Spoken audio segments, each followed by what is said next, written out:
Welcome, brave souls, to a realm where the ordinary twists into the terrifying. Tonight, we invite you to confront 3 sinister tales that will chill you to the bone. First, a seemingly harmless clown doll hides a dark and malevolent secret.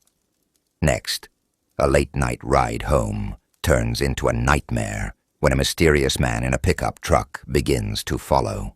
And finally, a shadowy figure lurking in the corner of a bedroom challenges the safety of the night. These tales are not for the faint of heart.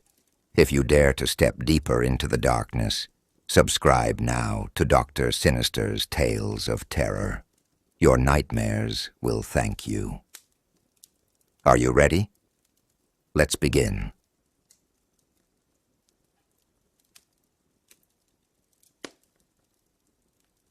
It was the kind of carnival that rolled into town overnight, sprung up in an empty lot with rides that creaked and lights that flickered in uneven patterns. Jane hadn't even wanted to go, but Eric, her boyfriend, had insisted. He had a soft spot for cheap thrills and cotton candy, and Jane had a soft spot for him. They wandered through the midway, past games that promised impossible wins and barkers shouting about fortunes and freaks. Eric stopped at a booth where the goal was to knock down 3 heavy milk bottles with a baseball.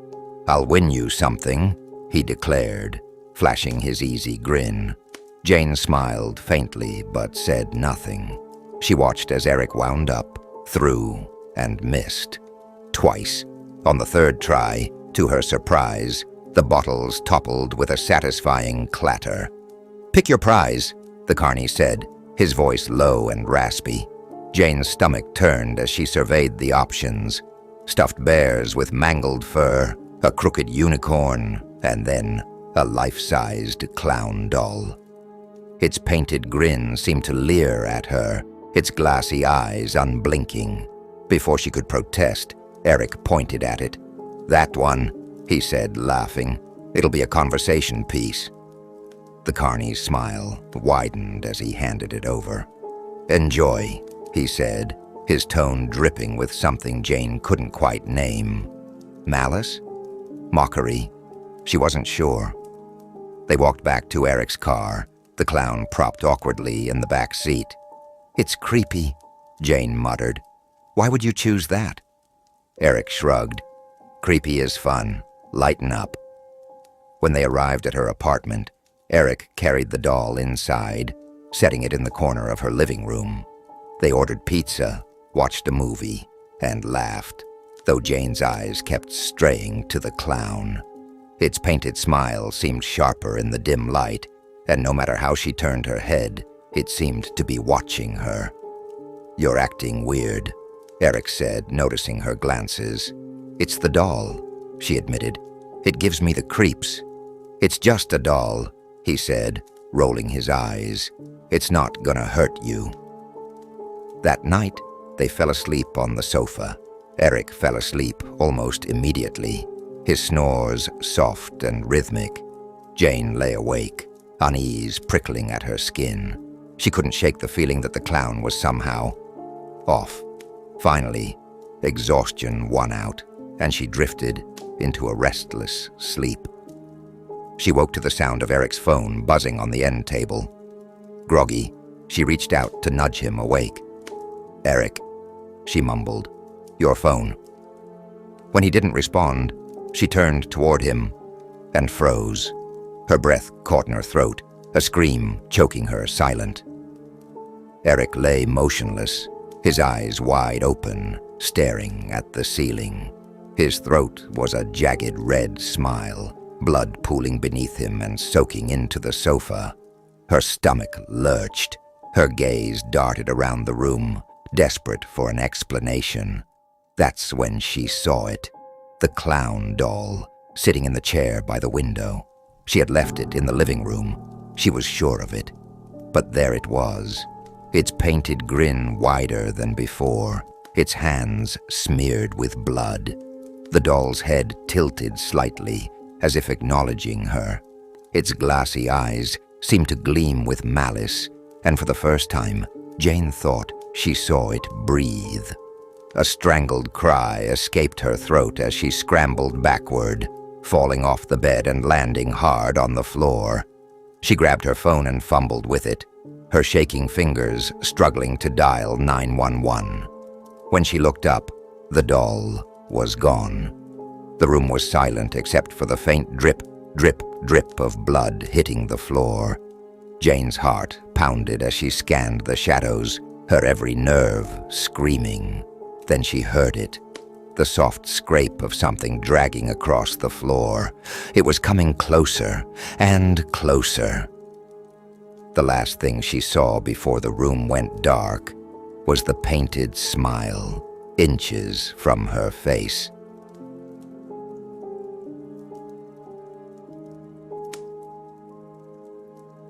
Emily's shift at the warehouse had dragged on far longer than usual. Her loathsome job, packing and sealing boxes under flickering fluorescent lights, left her drained. It was past midnight when she finally clocked out and began her walk home. The streets were nearly deserted, save for the occasional stray cat slinking through the shadows. The air was cold and carried the faint scent of rain. Her route took her through a residential area lined with silent houses, their windows dark. As she turned onto Maple Street, she heard the faint rumble of an engine. Glancing over her shoulder, she saw an older pickup truck idling at the corner. Its headlights cut through the darkness like probing eyes. She quickened her pace, clutching her coat tighter around her. The truck began to move, slowly, deliberately. Emily's heart pounded as the vehicle crawled closer. She could see the driver now, a man with greasy hair and a hollow, unsettling expression.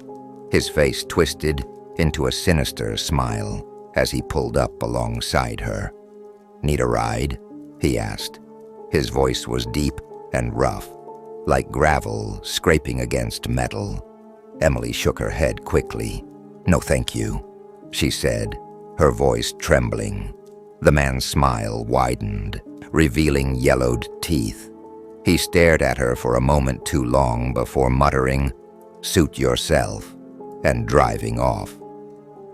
The truck disappeared down the street, but the lingering sense of being watched clung to Emily like a second skin. By the time she reached her small apartment, her nerves were frayed. She double-checked the locks on her door before heading to the kitchen. A cup of hot cocoa would help calm her down. As she stirred the powdered mix into the steaming water, she tried to push the memory of the man's leering face from her mind. Settling onto the couch, she flipped through channels until she found a late-night sitcom.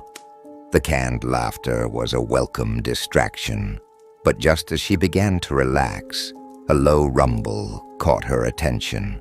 She muted the TV and listened. The noise grew louder.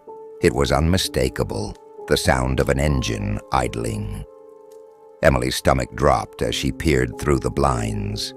Parked across the street was the same pickup truck. The man sat inside, staring directly at her window. Her hands trembled as she grabbed her phone and dialed 911. The operator's voice was calm, but it did little to soothe her. "A man in a truck is watching me from outside my apartment," Emily said, her voice shaking. "He followed me earlier." "Stay inside and keep the doors locked," the operator instructed. "Officers are on their way." Emily hung up and peeked outside again. The truck's headlights flickered on, and it slowly rolled away, disappearing into the night. When the police arrived, they took her statement and assured her they would patrol the area.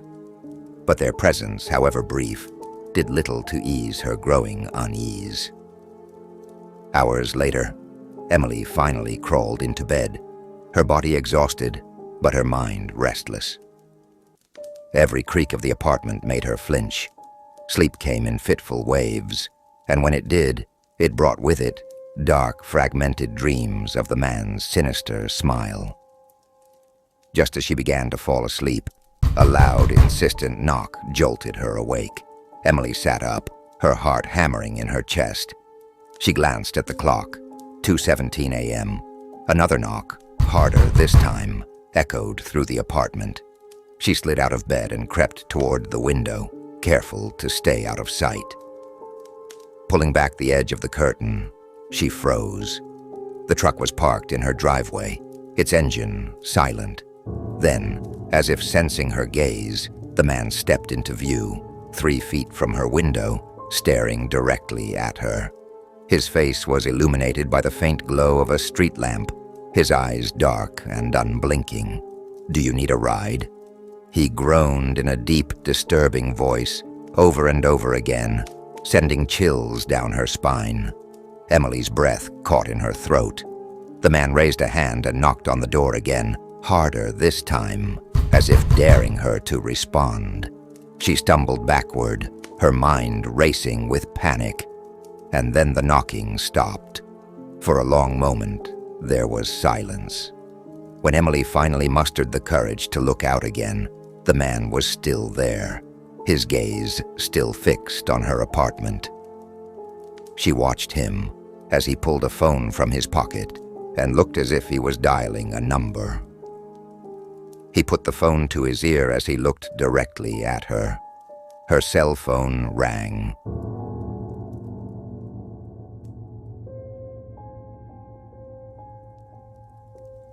Samantha had been looking forward to a quiet evening at home. After a long day at work, all she wanted was to unwind. The familiar creak of her apartment door as she stepped inside felt like a relief. She set her bag down, turned on a dim lamp, and surveyed her small but cozy living room. The night felt oddly still. Samantha noticed it immediately. No honking cars, no voices from the street below. It was the kind of quiet that made you listen harder, that made your mind reach for explanations. She brewed a cup of herbal tea, the warm scent of chamomile filling the air. The ritual was comforting.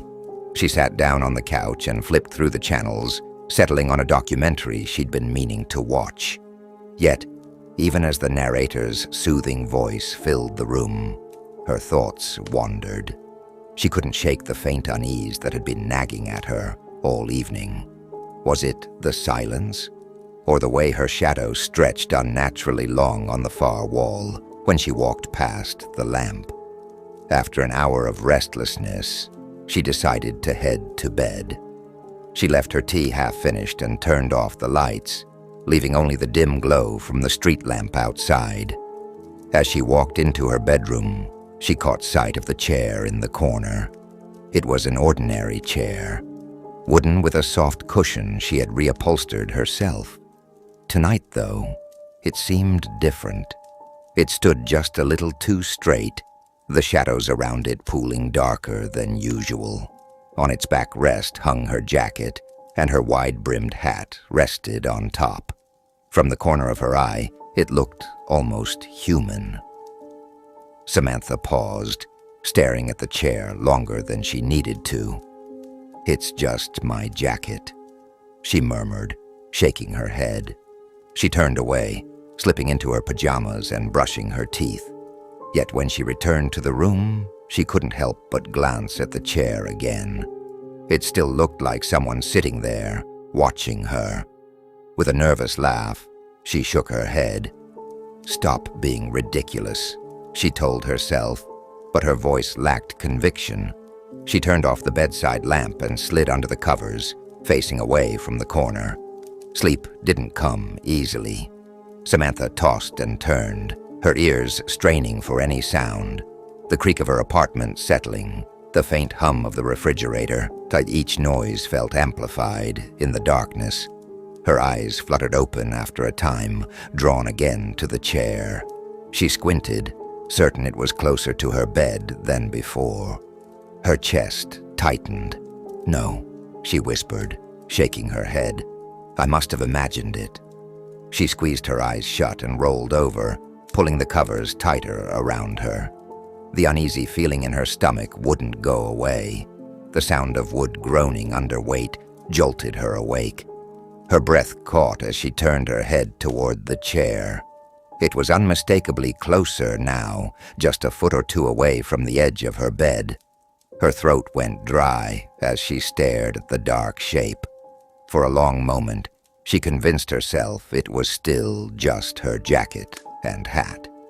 But then the figure in the chair moved, a slow, deliberate shift as it leaned forward. Samantha's heart pounded in her chest as a pale face emerged from the shadows. It wasn't her jacket. It wasn't a trick of the light. The man sitting in the chair smiled at her, his eyes gleaming with malice. Before she could scream, he stood, towering over her. His movements were unnatural, like a puppet with tangled strings. Samantha scrambled backward, her hand fumbling for her phone on the nightstand. Her fingers brushed against it, but before she could grab it, the man's icy hand clamped down on her wrist. Tears streamed down Samantha's face as she struggled against his grip. His smile widened, revealing teeth too sharp, too jagged. The room seemed to grow colder, the shadows deepening until they swallowed everything. The last thing Samantha saw was his face, inches from hers, as the darkness consumed her.